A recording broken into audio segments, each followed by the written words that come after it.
गिबियावनो क'क्राझारबासि साफ्रोमबो रायजो राजाफोरनिसिम आंनि खुलुमनाय हरबाय गेदेरफोरनिसिम खुलुमनाय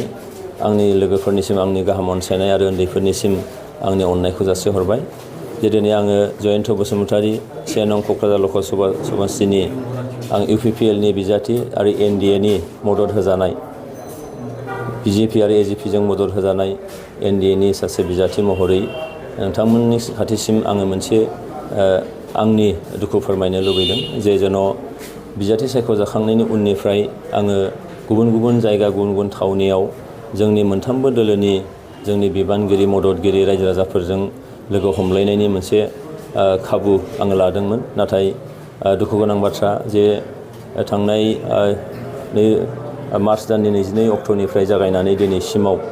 आङो नाजासेयावबो माखासे जायगायाव आङो सहैनो हानाय जायाखिसै माखासे जायगायाव थांनानै जोंनि मददगिरि जोंनि मावथि थामहिनबा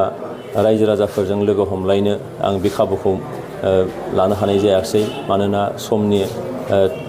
थोयैयाव आङो बे खाबुखौ लानो हानाय जायाखै बेनिखायनो आं खावलायदों जे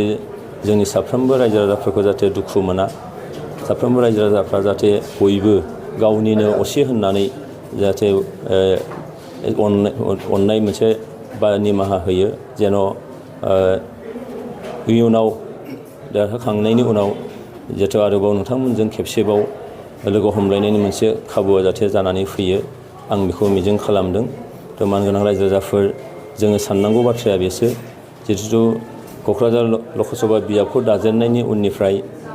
बेयाव सासे बर'नि एमपि जों मोनबोबाय थानो हादोंमोन जोंनिनो थांनानै थानायनि थाखाय थामोनथा सिनायथि रैखाथिनि थाखाय दिल्ली दरबाराव थांनानै खोथा बुंनो हादोंमोन खामानि मावनो हादोंमोन नाथाय थांनाय 10 बोसोराव जोंनि नैबे ओनसोलनिफ्राय जोंनिफ्राय एमपिखौ सेना लांनानै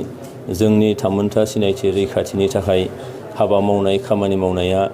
मोनसे आन्थोर जनाय बायदि जादोंमोन देग्लाय जिहेथु मोनसे जोबोद मोजां मोनसे खाबु फैदों जे दिनैहाय एनडिए हिसाबै आसामनि चिफ मिनिस्टार मानगोनां हिमन्त बिश्व शर्मानि मोनसे अनसायनाय लोगोसेयैनो भारतनि प्रधान मन्त्रि नरेन्द्र मोदी आरो अमित शाहनि मोनसे गाहाम नोजोरनि गेजेरजों देग्लाय जोंहा बर'नि एमपिखौ क'क्राझाराव मोनफिननायनि मोनसे खाबु फैदों दा बेनिखायनो नैबे खाबुखौ जों जाहाथे एंगारा जासे साफ्रोमबो बर'खौ मोजां मोनग्रा हारिखौ मोजां मोनग्रा हारि अनसायग्रा रायजो राजा आरो क'क्राझाराव बर'नि एमपि देरहाजानो लुबैग्रा साफ्रोमबो रायजो राजाफोरनिसिम आंनि खावलायनाय जेन' जों बयबो हारि धोरोम आरो बोरोन सायख'आ जासे जों जेन' एबाराव देरहानायनि सार्थ'आव आंनि फारसे ट्रेक्टरनि सावगारियाव भट होनानै गावनि बेसेन गोसा भटजों लोगोसे न'खरनि बाय बाहागि खुरमा गुस्थि जाथि बंस लोगो दिगि बयखौबो जाहाथे खावलायो जेन' जोङो फैबाय थानाय समाव जोंनि थानाय माखासे आद्रा खामानिफोर बिटिआर सुक्तिनि माखासे दफाफ्रा जोंहा मावबावनांगौ थाबाय बेजों लोगोसेयैनो आरोबाव माखासे दिनैहाय जोंनि क'क्राझार बा जोंनि हारिनि थाखाय जिखिनि खामानि मावनांगौ दङ थाबावनाय आद्रा खामानिफोर बेखौ जोंहा दिल्ली दरबाराव थांनानै मावहैनांगौनि मोनसे गोनां जानानै फैदों दा बेखायनो बे खाबुखौ जोंनि बर' रायजो राजाफ्रा जाहाथे होयो आंहा फोथायनाय दङ साफ्रोमबो रायजो राजाफ्रा जोङो बेयाव दोलो सायख'आ जासे बिथांमोना भट खालामगोन बा गावनि बेसेन गोसा भटखौ होगोन आरो बेखिनियावनो खाबु मोननानै आं बेखौबो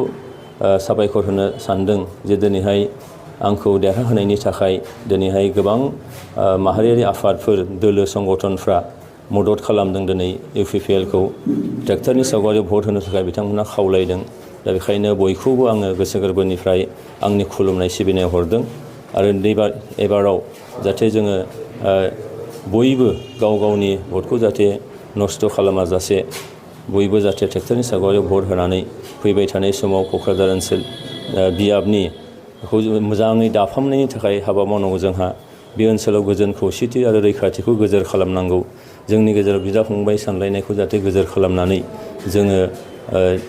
नैबे ओनसोलाव मोजां मोनसे खुंथाय मोजां मोनसे जौगाथाय जाहाथे जों लाबोनो हायो बे गासैबोनि सार्थ'आवनो जाहाथे नोंथांमोनहा गाव गावनि बेसेन गोसा भटखौ ट्रेक्टरनि सावगारियाव होनानै आंखौ देरहाहोयो आरो दिल्ली दरबाराव थांनानै जोंनि हारिजों लोगोसे बे ओनसोलनि फारफ्रोम बिथिं जौगानायनि थाखाय खामानि मावनो खाबु होयो बेखिनिखौनो आङो खावलायनानै बयनिसिम आं खुलुमनाय हरबाय।